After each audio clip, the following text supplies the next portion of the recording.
On behalf of SMPTE, I'd like to thank CCW for the opportunity to share the knowledge and expertise of some of our more talented members of SMPTE. If you're not familiar with SMPTE, we are a nonprofit whose core businesses include standards development, education, and serving our members. We do have a booth here, so if you are a SMPTE member, please stop by and say hello to the folks over there. If not, please consider joining and then make us work for your membership. It's my pleasure to introduce this expert panel and the moderator, John Luff. John's a highly regarded television technology consultant. He has a business called UHD Consulting. He's worked in the industry for 46 years and contributed his technology expertise on 5 continents. He is a SMPTE Fellow, has served on the SMPTE Board of Governors.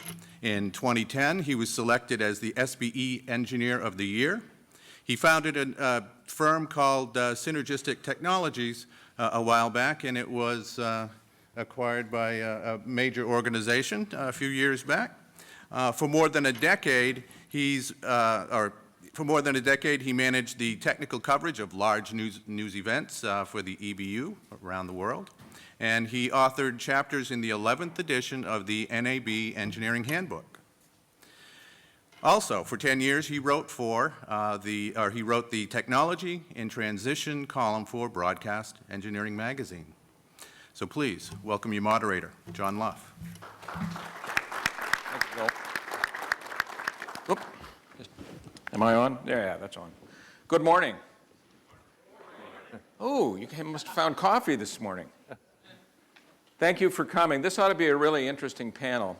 And before we start, I want to acknowledge the fact that SMPTE is putting this on. I think that's an important symbol of how important this conference is, not only to the production community and the satellite community, but also to the work of the engineering standards body that supports all of the work that we all do. So let's talk a little bit about 4K in reality. And I should first say who is on our panel. Ted Sapolsky, Senior Director, Technology Research and Standards for ESPN. Also, next to him is Tom Sahara, Vice President of Operations and Engineering for Turner Sports. Next to him is Kevin Callahan, Director of Technical Operations for Fox Sports. And finally, at the far end, also another Pittsburgher, is George Hoover, CTO for NEP Inc., a large operator of large mobile units around the country. Before I turn it over to them to make general comments to all of you, I thought we ought to first define what it is we're talking about and what we're not talking about. First, the 4K term is one that, if you were here yesterday, we heard people talk about 4K in several contexts, so I want to set the context correctly. 4K terminology is used in a lot of different areas, including digital cinema as well as production. UHD TV 1 is what we call 4K for production and broadcast, for live production and broadcast, I should say. And we should probably talk about what that means in a little bit more detail.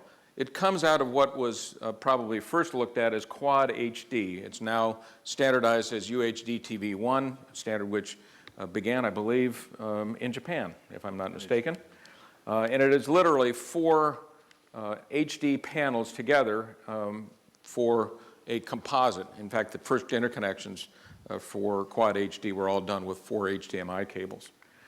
The digital cinema 4K is a different 4K. They are not the same thing. It was intended to accommodate multiple aspect ratios, and it is a different pixel count. Notice the vertical is the same, but the horizontal is different. The picture is actually wider, and as someone related this morning, it's 17 by 9, not 16 by 9. And I think this came from the conversations way back when 16 by 9 was selected for HD. Is Mark Shubin in the audience? Good, I can say this without being told I'm wrong. I think this is because the ASC didn't get to put their number in the standard, so it had to be a different number. But that might not be true. And UHD TV 2 is the next standard, which is an 8 megapixel. I'm sorry, it's actually 33 megapixels. That's wrong. 40 plus gigabits per second, up to 120 frames per second. And you can think of it as 16 HD panels stitched together to make one picture. You know, you can imagine the phenomenal data rate and storage requirements that that's going to foist on the industry. There are other things that are involved in UHD TV, including improved resolution, that's the wider pixel counts horizontally and vertically, gamut pixel depth, 8, 10, 12, 14 bits, higher frame rates up to as high as 300 frames per second are under discussion.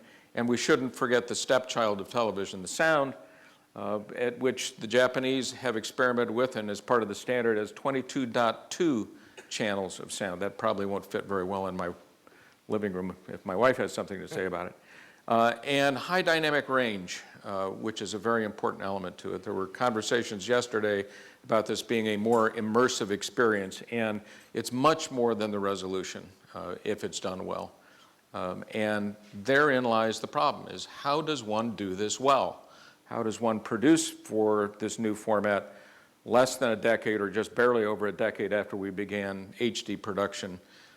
In earnest, we're now being asked to embrace something which is another generation of technology beyond that at much higher data rates and with much more precision in all respects. So that sort of sets the scene for where we are today. And with that, I'd like to turn it over to Ted to give some comments to us. Thank you, John. Well, I guess I have to do a short, shameless plug to pay my travel expenses, but ESPN's mission is to serve sports fans and wherever sports are consumed. So in that light, for several years now, we've been experimenting with Ultra HD equipment, which is in its earliest stages of development. There are a lot of challenges there I think we'll get into a little bit later. But I want to emphasize and maybe amplify a bit what John just clarified about the terminology here of 4K versus UHD. It really needs to be called UHD because on that slide he just showed there are aspects, there are opportunities in ultra high definition that I think personally would be more noticeable to viewers and more practically implementable in the home. You know, spatial resolution, which is all that 4K, if you use that term, speaks about, has its limitations in visual acuity, viewing distance, and display size. And frankly, in my opinion, I don't think a lot of that can be appreciated in the quality of display, size of display, and viewing distances that are really going to be the case in the home. So things like high dynamic range, wider color gamut, and higher frame rates, which is temporal resolution, those things are noticeable in the current home viewing environment.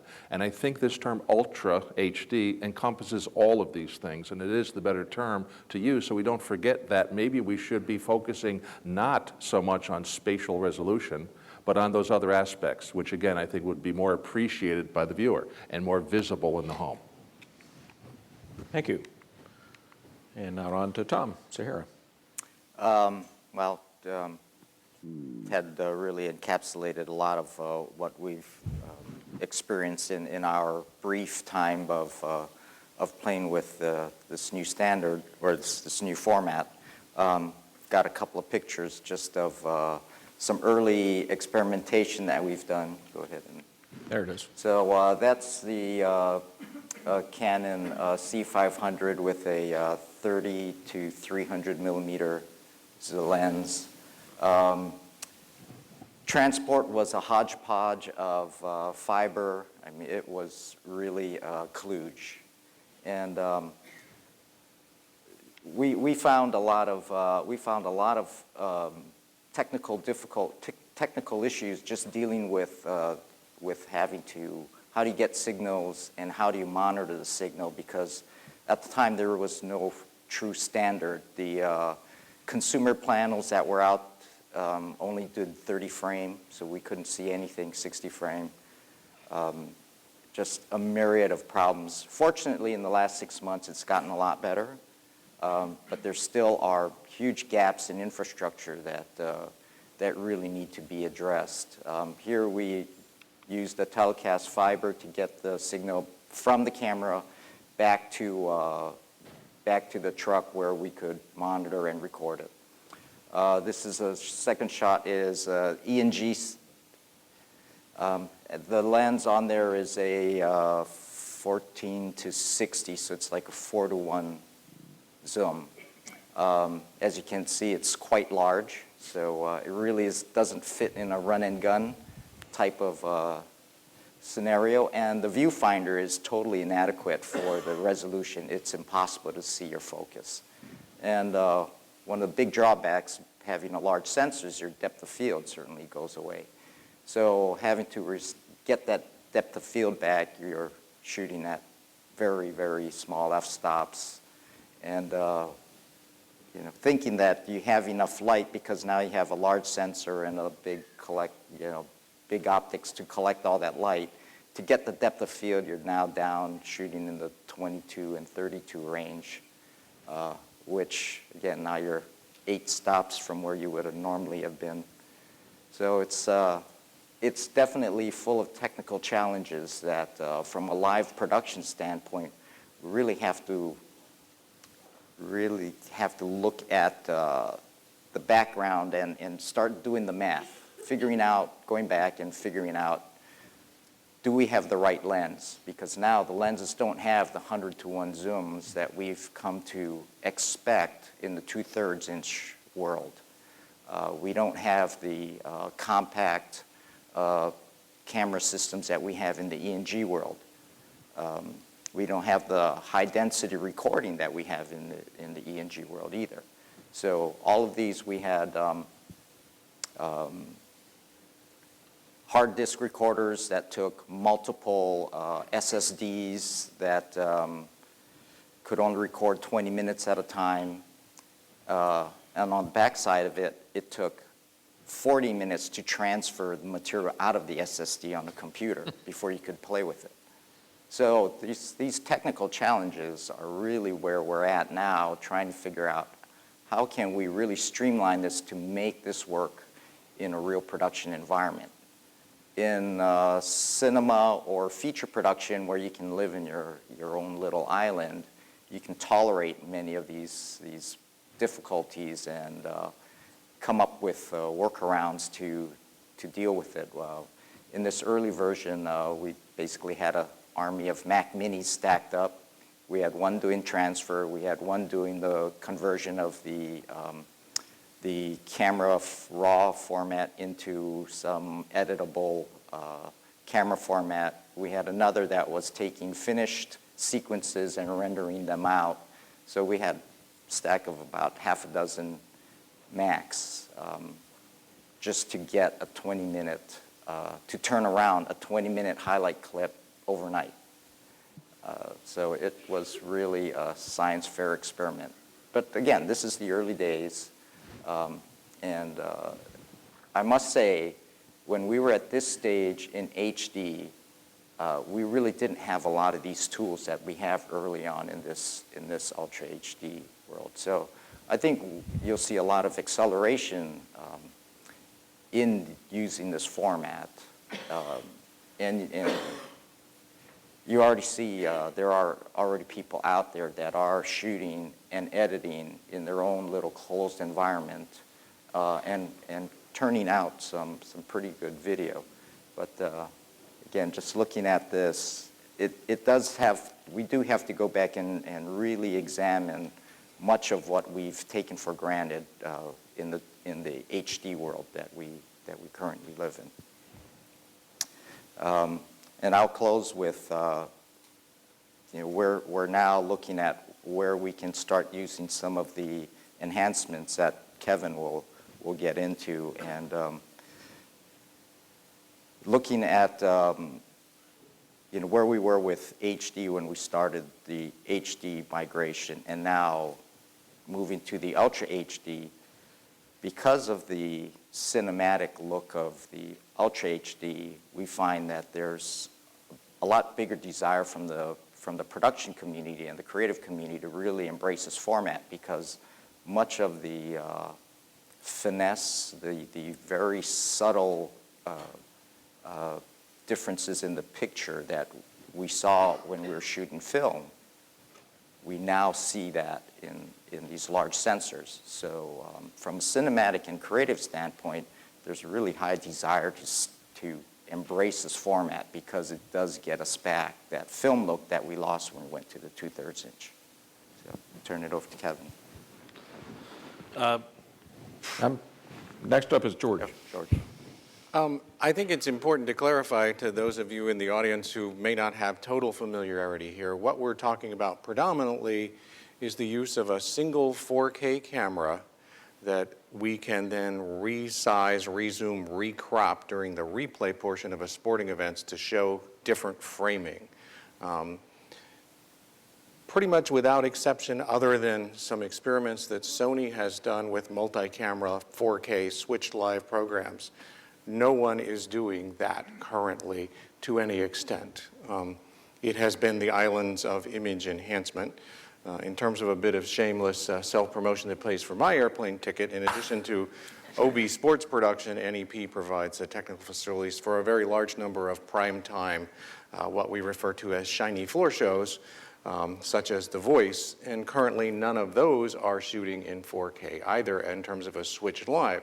Now, we have done similar experiments in award shows where we will use a 4K camera to do sizing and repositioning of Sandra Bullock's dress, perhaps, to show the shoes she might be wearing on the E! Network. So again, a lot of people are using this, but when you hear somebody say, well, I've done 50 live 4K shows, it's probably 50 4K single camera replay enhancement type of activity. So as Tom said, there's a whole gamut of workflow that doesn't exist to go out today and do multiple camera, switch a show live, put in all the graphics, put in all the wireless, put in all the replays. Is typical of what you could see. Not on the panel here today, but I think it's important to throw out some of the most early experiments in that high-resolution rezoom, recrop sports work has been done by NBC with a product they refer to on Sunday Night Football as NBC It.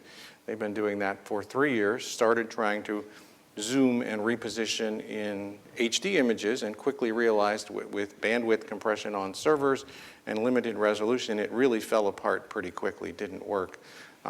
Last season, we used RED cameras and traditional workflows of DVEs and technical directors to do it.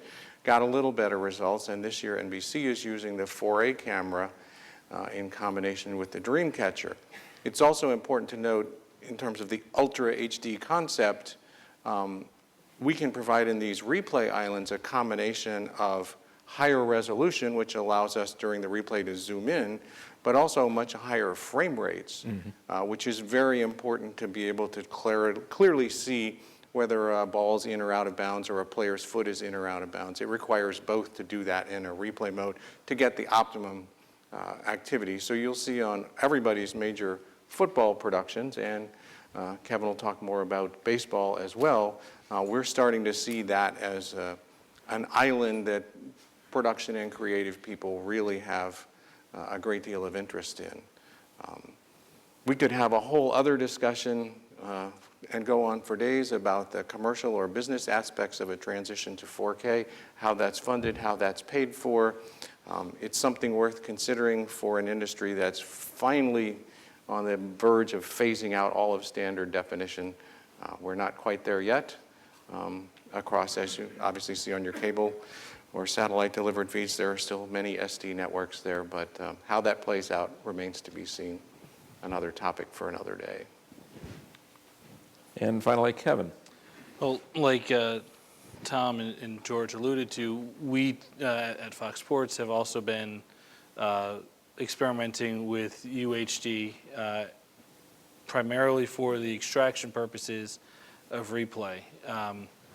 Mike Davis will occasionally refer to it as revisionist camera work, where the camera guy may not have gotten the focal point or the focal point of the action just right, but if you can reframe the image, what we refer to as an extraction, and present it as a replay, then you can get it. You can show the story to the viewer.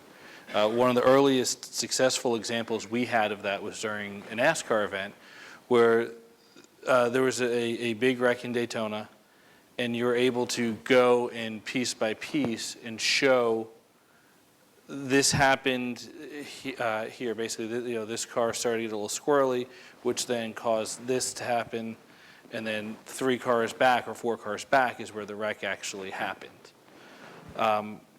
we face all of the same challenges that everybody else does. You know, the first time that it came out, it was a very kludgy, requiring 8 multi-mode fibers from the camera, something that just typically isn't going to be available at a sporting event. I think all of the vendors, whether it be Evertz or Sony or Canon, Telecast, have all been doing a great job at trying to fill the needs that we have on a stopgap measure.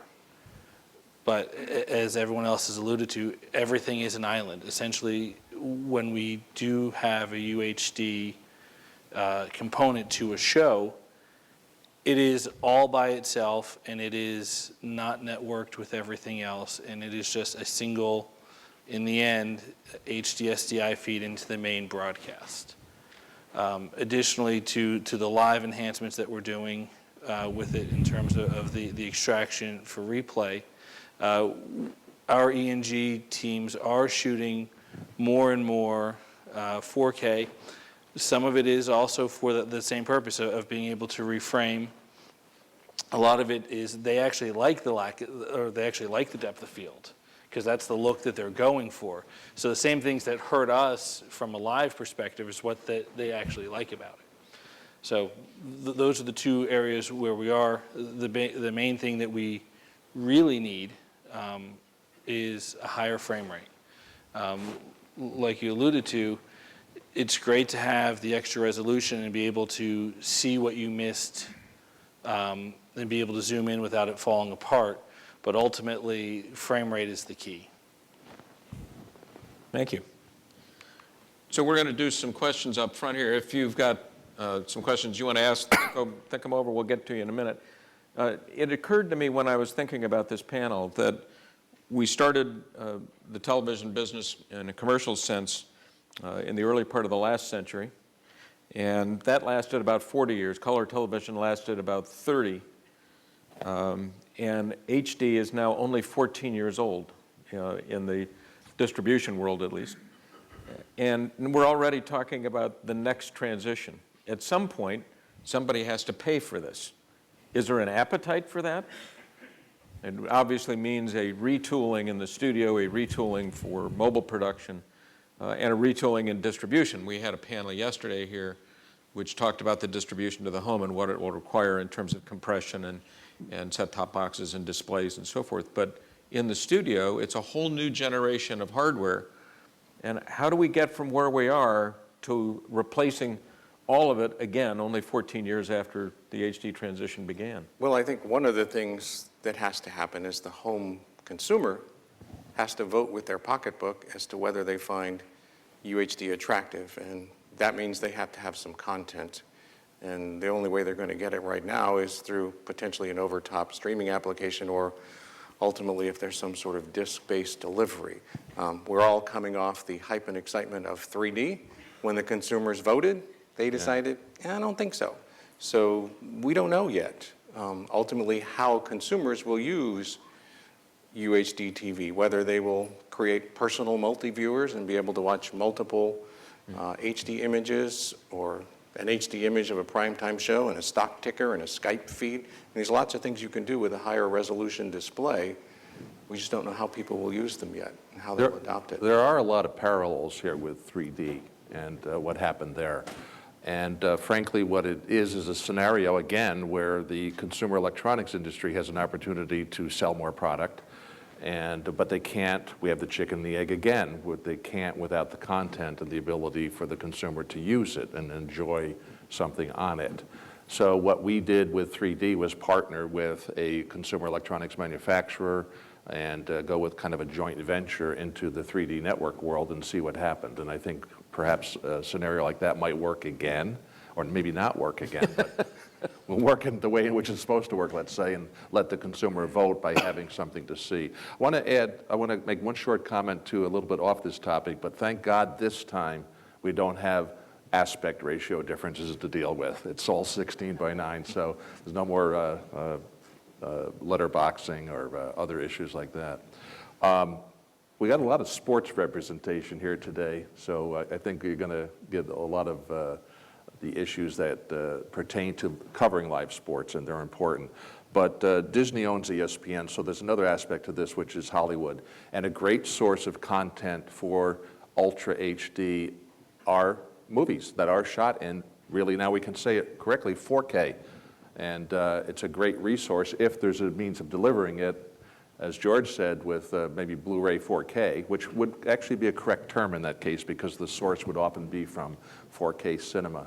And that's a great content resource and an opportunity for Disney, perhaps, to find a new market for on that evolutionary stream of how do you roll out a new feature, you know, the theaters first and pay-per-views and so forth, but eventually to the disc in the home. So there's kind of a different opportunity for selling to the consumer that's a bit easier than 3D was, where we didn't have to shoot it differently. It's already been shot in 4K or better, and so it's a great resource. So there's a lot of similarities with 3D, but there's a couple things that are a little bit easier on this particular migration. So we'll see. The consumer will vote, and that will be what happens. And if they don't want to buy the Ultra HD displays in enough quantity, then perhaps maybe we'll see a 3D issue again, which frankly has resulted in something that I often thought it would, which is it's like surround sound, 3D, and maybe Ultra HD will be the same thing. It's a nice add-on thing that I might occasionally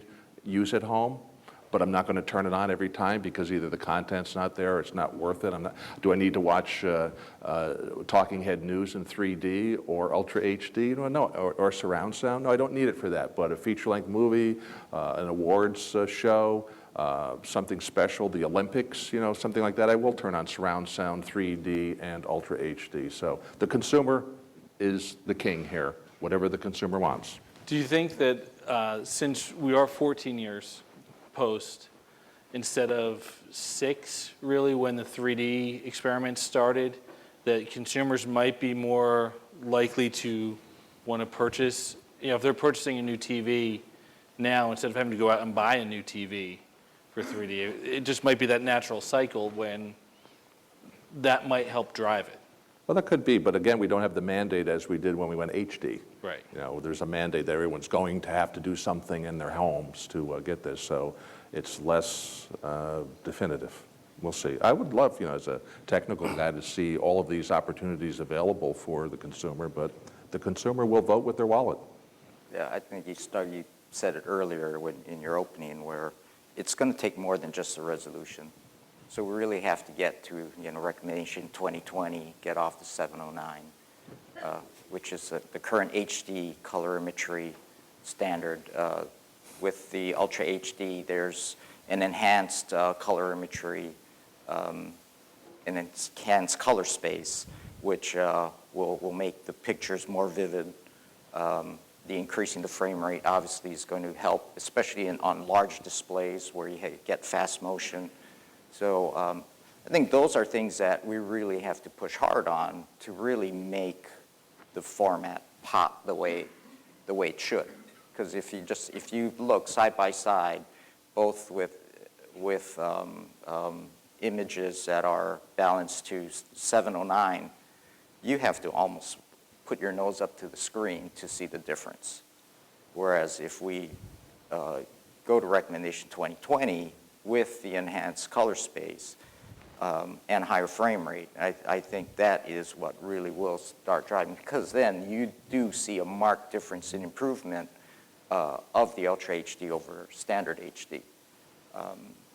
So I think as an industry, we probably have to really push much harder to get there, because that is what's really going to be the differentiator. If you just look, and I think there's a couple of screens here at the show. If you look at them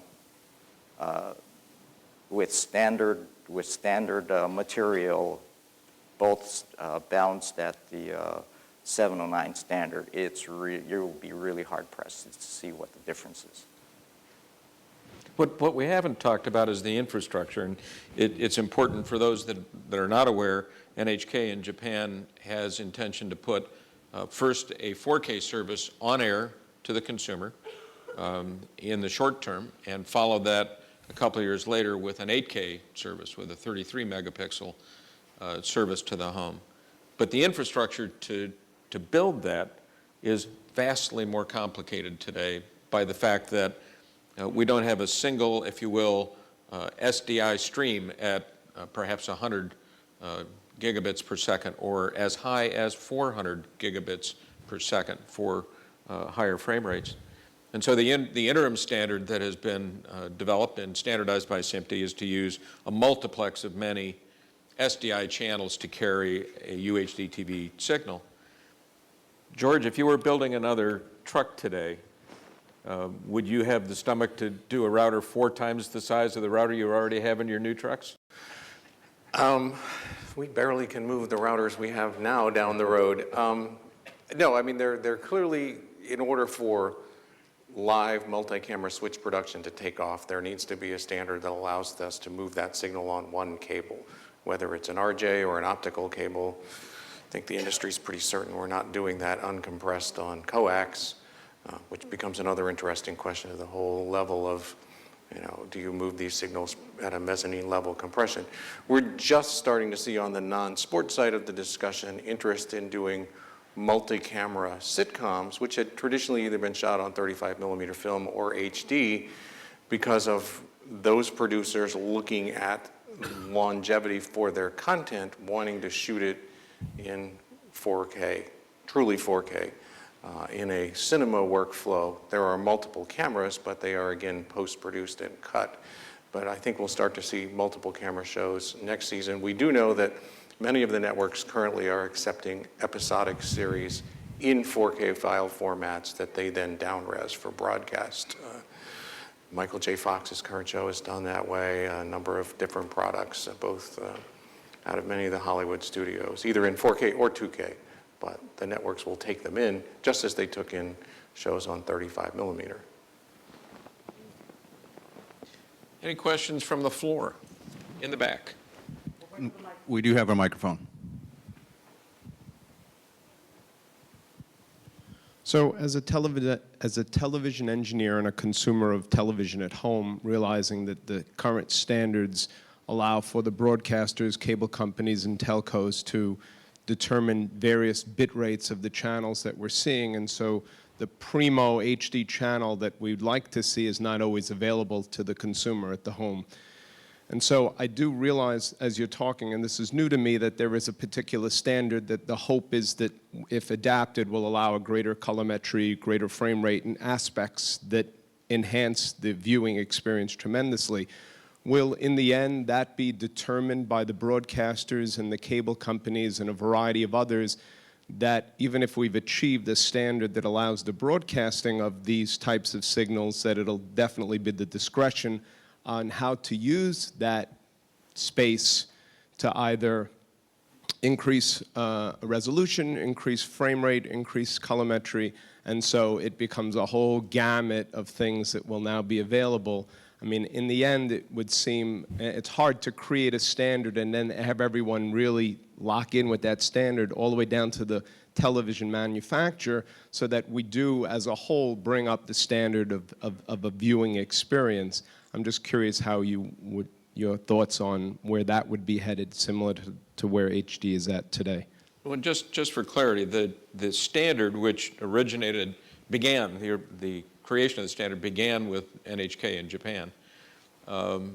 It exists. The colorimetry is specified. The frame rates up to 120 hertz are specified. The resolution and so forth are all specified. And the consumer electronics industry is fully willing to adopt that. The problem is the interim TV sets don't. They're not 10-bit panels or 14-bit panels. They're 8-bit panels. And an 8-bit panel with, as Tom correctly pointed out, Rec. 709 colorimetry is not going to provide the viewing experience that people would recognize as an enhanced service. It's an improved service, but it's barely differentiated in reality. So it's not a question of the distribution chain, whether or not they adopt the whole standard. The standard is fully baked. That exists. The workflow in the entire ecosystem to provide live content and so forth is still very much a work in progress. I'd like to add to that. I think the questioner has a good point here. The bottleneck is always the distribution channel to the home. So what we see at home is never going to be as good as what we see in our production facilities. That's just a fact. It's been true since the beginning of television. So compression will need to be utilized, of course, to get this Ultra HD picture to your home.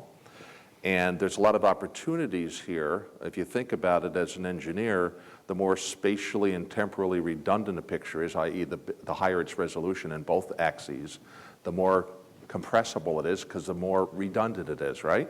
I mean, think about it to the limit. An infinite resolution is infinitely compressible, but we're getting into calculus now. Backing up a little bit, I think there's an opportunity that higher compression rates could be utilized and still preserve what the human can see at the home and be practically implementable. Here I go with those two big words, but in the distribution channel. But I think there's going to be a challenge with that, and really what it comes down to is what it's always come down to with ESPN, and I'm sure the other broadcasters here, is in negotiating the contracts with the distribution channel. You have your means of assuring in some way the quality of your product to the consumer. So, I mean, I'm being very vague there because frankly it's a very complex topic. Well, and ultimately standards define a tool set that you can use, just as current HD today can be produced in 720p or 1080i, and individual networks, content producers pick the standard which they feel works best to tell their story. The UHD TV standards afford that same degree of flexibility. You could do high frame rate and normal color space if that's what you want to do in making your show. We don't know how it will play out and whether everybody will decide, oh, television should just be 120 frames for everybody. Maybe not. Depends on what the content is, because ultimately we're all about telling stories and using these tools to help producers do that. Actually, that's a very good point Howard made, because when you think about HD today, there are really two ubiquitous standards. One has a lower frame rate and a higher spatial resolution, and the other one has a higher frame rate and a slightly lower spatial resolution. So we have choices there, both as broadcasters and as viewers. We have our choices to make. So there's no reason to think that we can't have an Ultra HD environment that also provides those kinds of choices. We've obviously, for those that are not aware, the UHD TV standard do not support any interlace, period. And I think that's an important step. But are we at the point where we can go to true 60 frame and kill color subcarrier related frame rates forever? Well, we're already there, right? Yeah. Well, I think what's different in this transition versus HD is there are alternate modes of delivery of content. So over the top for the short term is where what everyone is doing. So if you go out and you buy a Sony panel, they'll try to sell you a media player that you can plug in, that you can now download 4K Ultra HD content. So I think we're in an interesting time because consumers actually can get material. They can get content. It's just we can't produce live content. So we're sort of in that in-between world. Anything that is post-produced, we can shoot, we can produce it, we can get it to the consumer over the top or some non-real-time method.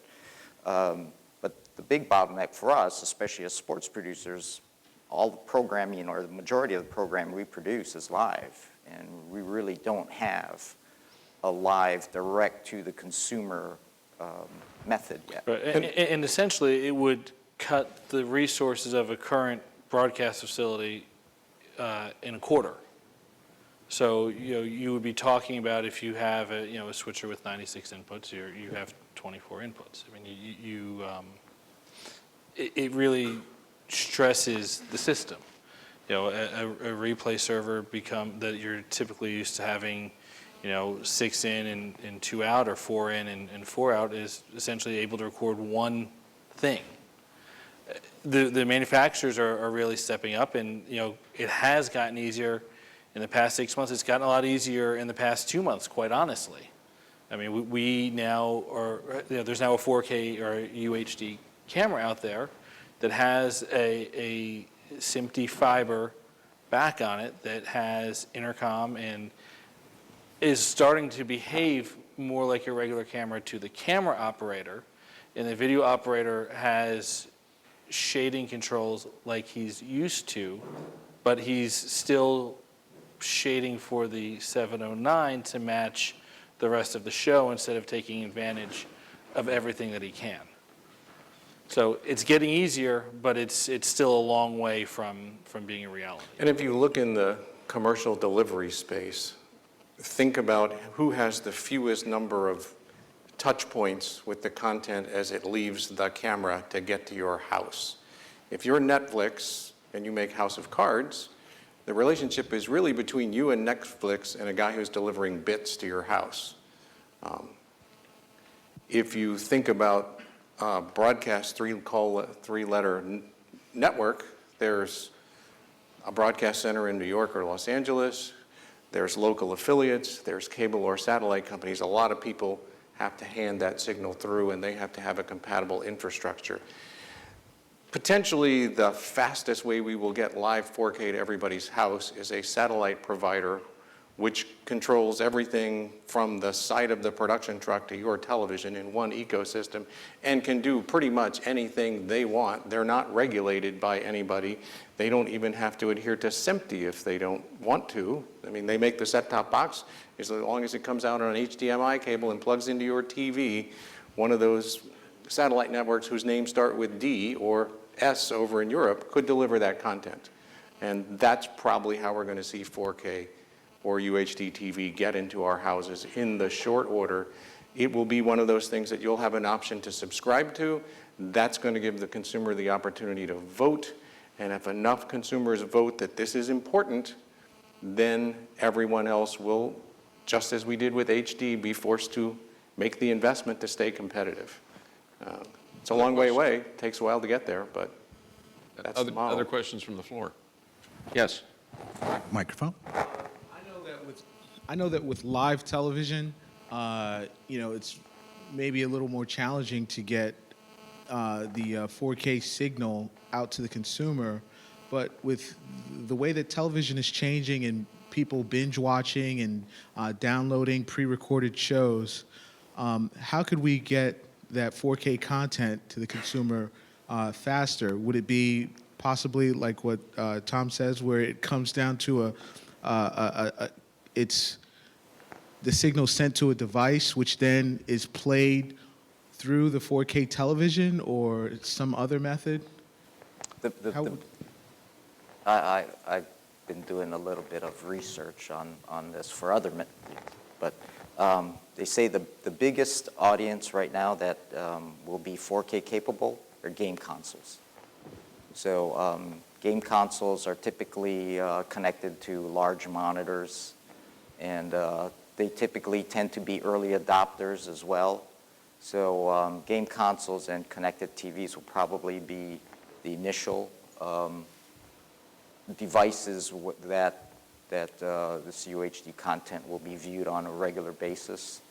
And game consoles obviously are connected to the internet as well. So you can do that pretty much today. You can go out and, well, this Christmas you'll be able to do it. Yeah, exactly. And that is where, again, Sony and many of the manufacturers are looking to that market to help grow that consumer awareness and customer demand. I think, though, we're hearing what we heard. It's all true, but we're hearing what we heard with 3D. The reality is the financial driver is the traditional viewer. That's where the bulk of the audience is. And in order to tool up to capture in 4K, we're not going to justify that because of mobile demand for it. It's just not big enough. It may be, or gamers' demand for it. It's just not big enough. It's great to have that there too, but the bulk of the drive has to come from the traditional broadcast viewer, because that's really where the money is. And so we may end up repeating what we've seen before if we rely on the new kind of a consumer as being the driver to the adoption of the new technology, in this case, Ultra HD. I frankly don't think it works. It's not big enough yet. It's important, but it's just not big enough to make the transition to the new technology. In the back. Yeah, Ted, I couldn't agree with you more. It's the mass viewer that has to adopt this, not just the satellite. You know, satellite's what, 20% of the country in terms of distribution. But let's remember, we're talking about a transition. Here we are 14 years later, and cable still has an analog tier. Yeah. Right? So maybe we'll transition to the point where cable has an HD tier with 709 and a 4K tier, just kind of moving along. It's going to take time to do this, and it'll take time for, you know, everybody asks me when we're going to do 4K. When the NFL and the Major League Baseball and the NBA, when they tell us to do 4K, that's when we'll get 4K. And so it's a transition, and we have a lot of issues to work through. But until we can reach the mass audience, and that means ABC, CBS, NBC, Fox, because those are the stakeholders in sports, and that's where people expect to get their sports. Not just ESPN, but you also have the traditional networks. That was a comment. If I could, John, I'd like to go back to the professional space and the topic of compression. Sure. And this transport issue, because I really don't think it's not going to happen with 4 cables, period, at least not in our place. It's just not going to happen that way. It's got to, the transport, the distribution, the wiring backbone has to be something new and different. And it could be 20 gigabit on twisted pair. It could be optical. We do a lot of optical now at ESPN in our plant. It wasn't feasible 10 years ago, but it certainly is now. Things are farther apart, too, as we grow and grow, so it's more and more in demand. But anyway, let's talk about the topic of compression, where it has a business advantage in the professional space. When we built our digital center, we went all-file based. We needed a lot of servers. Servers are expensive, and I mean a lot of servers.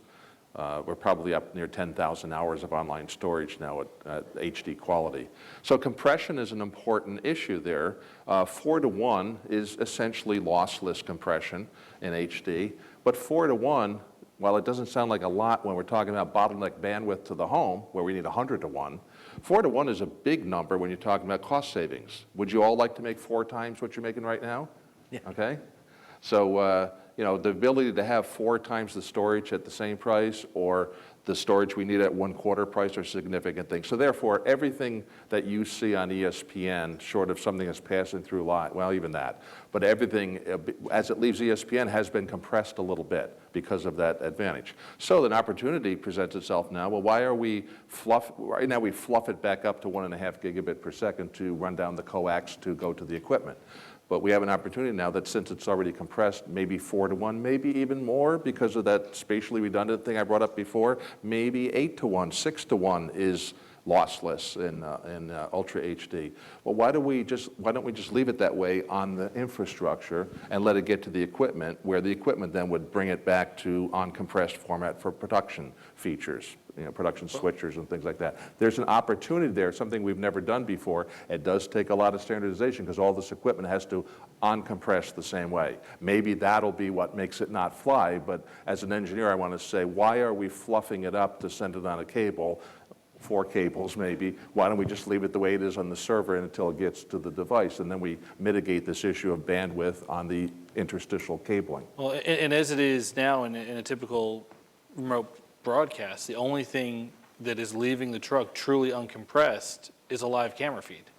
When you think about it at this point, everything else at some point has gone through a compression scheme, whether it's through a replay device that's recording at 145 or 100 megabits per second, or graphics. The only thing truly uncompressed throughout the whole stream is a live camera. And that only lasts until it hits an encoder. Right. That's what I said, out of the truck. Yeah. So again, this issue of a 4:1, a 6:1, 8:1, whatever the number happens to be, could be an advantage in the professional space to maybe distribute in a wholly different way. Now, the other thing that we talked about beforehand that I think we should touch on, and Go ahead. well, there's this idea of using IT connectivity. No. Well, you know, this is an important topic. I'm chairing a study group at SMPTE right now on studying the issue of using IT technologies and techniques for this HD world, this professional media production world that we live in today, and all of the issues there are with who knows what. The IT people don't understand the challenges and the requirements and the characteristics of the production people. The production people don't really understand the IT stuff. Yet we want to come together, but we don't come together. So we're studying that issue. So I'm afraid of if there is an Ethernet-based means of sending Ultra HD around a plant, that we might just accidentally slide into it's just a network, a computer network that is handling the Ultra HD, and we come back to all of those issues and challenges of latency and non-isochronicity and all those bad things that happen when you just throw our professional media onto a computer network.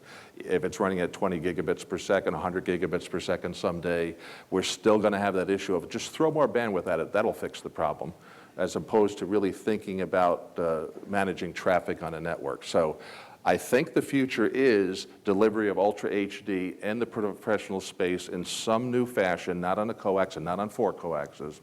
But I fear that let me just say that we should be cognizant of the sliding into the world of unmanaged networks, and then we have problems with distributing the media in those spaces. So there's some opportunities here, but we have to manage it properly, and I think SMPTE's in a good position to perhaps lead that charge and create some direction and some recommendations on how it should be done properly. Yes, from the front.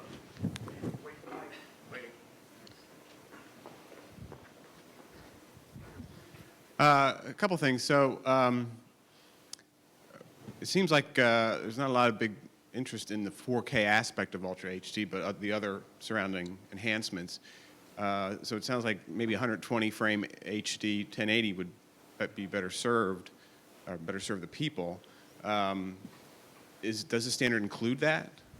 And just a kind of a point supporting that, the first digital cinemas were 720p due to the limitation in DLP, and nobody was screaming, holy cow, look at this, it's 720. That was on a 30-foot screen. Now we're expected to expect 4K on a 30-inch screen. So it's like, so where is this push for this 4K coming from? Is it NHK? Is it TV manufacturers? So that's kind of my question. I'd love to have a conversation with you offline about why I think this started in the first place. It's not a conversation that I'd want to have that could be attributed. But we clearly see in the start of all this was 35 millimeter film was a medium that was very expensive to work in, particularly with the volume of production that happens today. So once producers started to shoot in HD, it became fairly apparent what the limitations were compared to 35 millimeter film. So the electronic camera industry said, all right, how can we mitigate that? One of the things we do know when you do the scientific test is 35 millimeter film had better resolution than HD. So the first thing you do is make a better sensor. Then you take it back to the cinematographer. The cinematographer goes, okay, well, there's resolution, but the color looks like crap. So then you widen out the color gamut. And eventually you get to the point where you give the guy an electronic camera that works pretty well. But if you stop and think about the number of replacements for Panavision or Aeroflex cameras, it's a really tiny market. And we've just spent all this R&D money making up this great 4K sensor. Who else can I get to sign up for this? Oh, wait a minute. The broadcasters, the cable companies, the sports guys, other people will use this. Home consumers will use it. So in answer to your question, much of it is driven by manufacturers of hardware. I don't think we're hearing a lot of content creators clamoring for 4K. And it's interesting, if you go online, there are a number of websites that will tell you the formats that motion pictures were shot in. It's fairly enlightening as to how they're done. The consumer electronics industry is always driven. I mean, that's where the money is. Selling broadcast equipment to us may seem like a lot of money, but the volume really is in consumer electronics worldwide. So it's really the driver of this, and we'll see where the consumer votes and whether we proceed with it.